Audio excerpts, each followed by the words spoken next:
la question du pass culture, parce que ça a été rappelé dans plusieurs questions. Comme je l'ai dit dans mon intervention liminaire,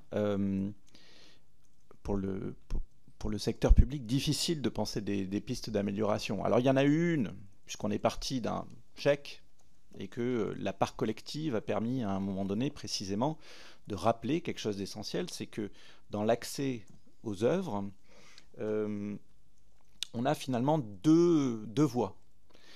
On a une voie qui est la voie du marché, donc finalement qu'est-ce qui fait qu'on a envie d'aller voir un film?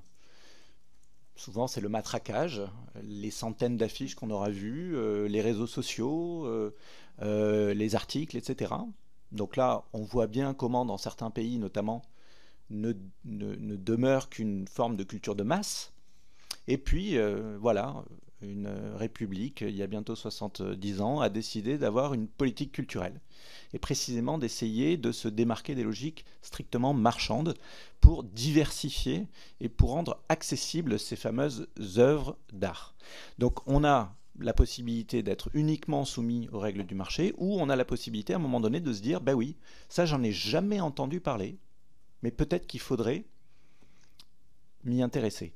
Et si on s'y intéresse, en général, dans notre parcours, on a le cas de figure où c'est la famille qui a dit tu devrais t'intéresser à ça.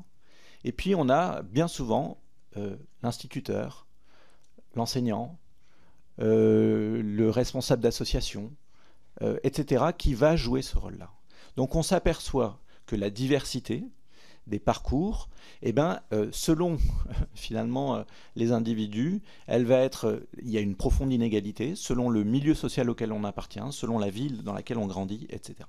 Donc c'est ce que nous dénoncions par rapport à la question du pass culture, c'était de se dire finalement un dispositif de politique culturelle qui ne part pas de ce problème-là, qui est un problème essentiel, élude la question de la démocratisation. Donc ok par collective, première tentative de réponse, mais par collectif 50 millions, par individuel 210 millions.